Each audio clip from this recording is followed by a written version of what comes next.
Hey, g'day and thanks for dropping in. In my last video, I talked about the 6 tips to get better photos on any camera.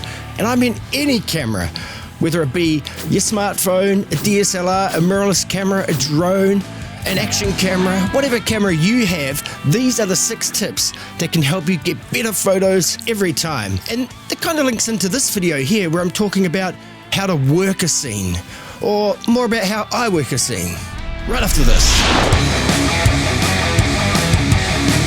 Okay, the scenes I'm going to talk about may be things like landscapes, or they could be things like action happening in front of you, or they could be things like doing portrait sessions with couples or other people, or even wedding or event photography. They could apply in every situation, but they mainly pertain to scenes that you have a little bit of time with that scene and a little bit of control over that scene as the photographer.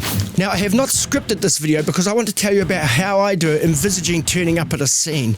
And you may have planned some of the details in advance, you may well know the location and even the venue and even the specific place that you're going to take the photos. And in all those cases, that is an advantage. But it's not totally essential, because part of being a photographer is about being adaptable and about being flexible to situations that could crop up at any time, even when the best laid plans have been made. Made. Anyhow, so the first thing I do when I turn up at a scene is I look for the light. And now this is something that I've learned to do, and I'm still learning to do, because it's not a very natural process, because we all operate in different variables of light all the time, normally quite happily and functionally as humans. And when we can't, we simply flick on lights, or we modify the lighting that we have in order to suit ourselves or the vision that we require.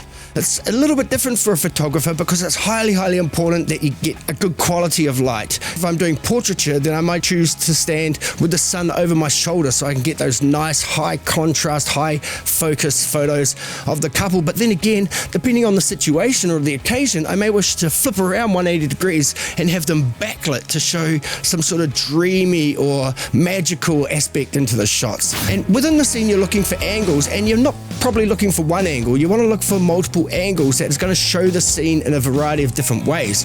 And the best thing that could happen out of this is you could end up with a photo series of the particular location that you're at. So when you're looking at a scene, not only are you looking at the broader composition, you're also looking at slices within the scene, because while you're looking at a scene, working out how you're going to approach it, you are going to be thinking in different focal lengths as well, because in order to successfully work the scene and to get everything you can out of it, you need to capture all the pictures. So you need the wide shots, you need the medium shots, you're then going to need the tight shots, and then why not some details just to tie everything together.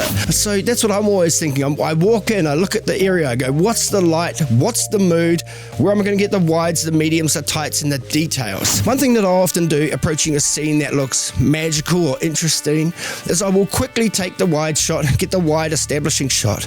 And at this point, you're just trying to lock in the scene, because first and foremost, the memory of the scene needs to endure before anything else. So I always capture the wide shot, lock in the scene, and then I start looking around for different angles, different perspectives, different ways I can interact things within the scene to make interesting photographs or interesting compositions. So you're making use of all the space you have where you are and the focal lengths that you have available to you at that time. And remember, in all of this as well, elevation makes a huge difference to create a sense of space and also mood into a photo.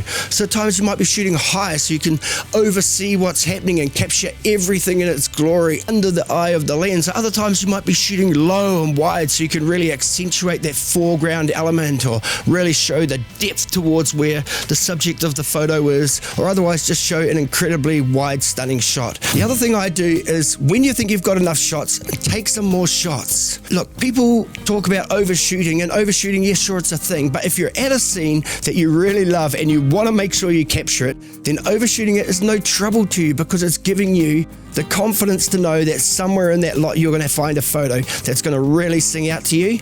And believe it from me, I've had dozens of occasions where I've shot and got back, and out of all of the photos, only a small handful are in focus, and only a small handful of those are ones that I could actually work with to produce photos that I could be happy with, and yet I'd worked the scene.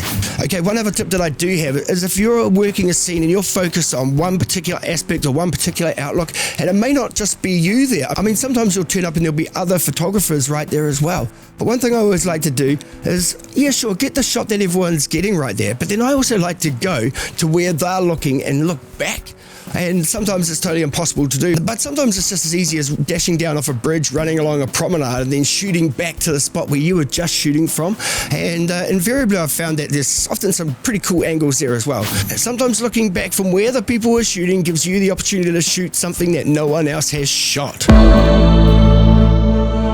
Did I say that, or do I need to say it again? Can I even remember it again? I think it was better the first time. And also a real skill was identifying situations when this is the moment I'm going to work the scene. Maybe it's something that's just so extraordinary or so interesting, you want to convey it in as many different ways as possible. Or what's more realistic is give yourself the opportunity to display it in as many ways as you want to. The shots you don't take won't form part of your final portfolio, and who cares about the ones that you did take that don't? At least you had the option of being able to choose from them. How often have you found it when you go out to shoot things that either your first photo or your last photo are the best? It happens to me all the time. I don't know why. I can't explain it. Hey, I hope you got something out of this. If you want to see any other videos like this, you can do so right here. Otherwise, as always, have an awesome week, and we'll catch you next time. Bye.